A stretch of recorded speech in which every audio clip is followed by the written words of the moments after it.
السلام علیکم ورحمۃ اللہ وبرکاتہ۔ ہمارے معاشرے میں لوگوں کے ساتھ جادو کی بہت بڑی ایک مصیبت ہے۔ بہت سارے لوگوں پر یہ مصیبت مسلط ہے اور بہت ساری فیملیز، بہت سارے خاندان، بہت سارے لوگ اس مصیبت میں پھنسے ہوئے اور بڑی بری طرح پھنسے ہوئے۔ جادو ایک ایسی سرد جنگ ہے کہ جو اسٹریٹ فارورڈ نہیں لڑتے،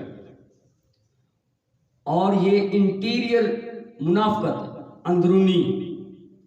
بڑے بڑے گھرانے، بڑے بڑے خاندان اور بڑے لوگ ان کے ساتھ بیٹھنے والے، ان کے ساتھ کھانے پینے اور خوشی میں ملوث ہونے والے، پتہ چلا کہ وہی جادو کرتے ہیں۔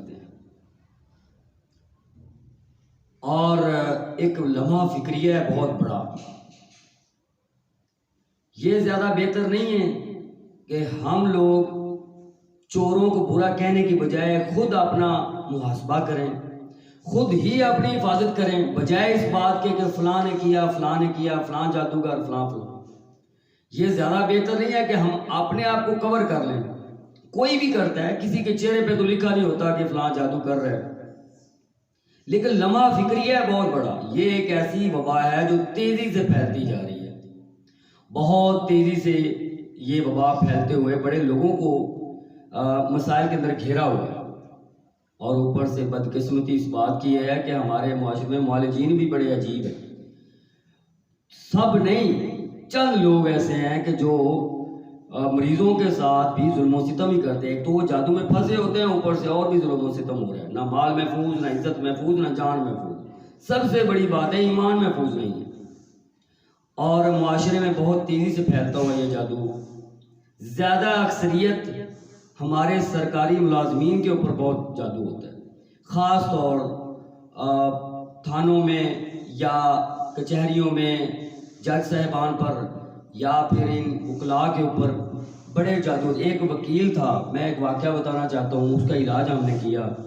وہ لاہور سے تھے، بہت بڑے وکیل ہیں، ان کا ایک بڑا نام ہے ماشاءاللہ۔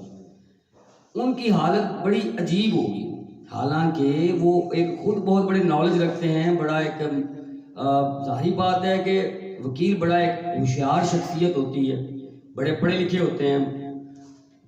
تو وہ کہہ رہے ہیں کہ میں پہلے ان چیزوں پہ یقین نہیں کرتا تھا، لیکن جب اب میری خود حالت اس طرح کی ہو رہی ہے، حالانکہ انہوں نے سائیکالوجسٹ کے ساتھ کافی ٹائم گزارا، کافی علاج کروایا، میڈیسن کھائی، سارا کچھ کیا، تو جو سمٹمز تھے، ہمارا طریقہ کار ہے کہ ہم پہلے ہسٹری پوچھتے ہیں کہ کیا پرابلم، ایسے تکے میں اندھیرے میں تیر نہیں مارتے کہ یہ ہو گیا وہ ہو گیا، پہلے ہسٹری پورا ایک تحقیق کرتے ہیں کہ ان کے اوپر اس طرح کا مسئلہ بنا کیوں۔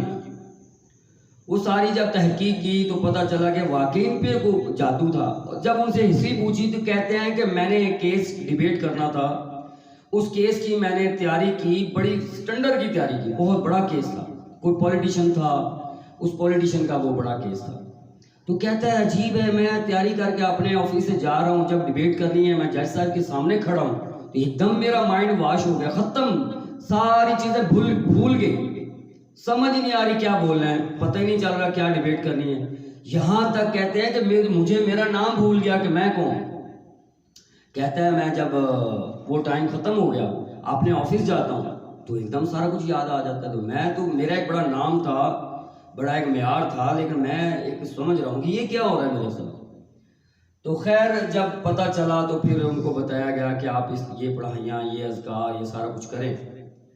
تو سٹارٹنگ میں تو وہ انبلیویبل، اس کی باڈی لینگویج میں یہ پتہ چل رہا تھا کہ جیسے اس شخص کو نا یقین نہیں ہو رہا قرآن و حدیث کے اوپر۔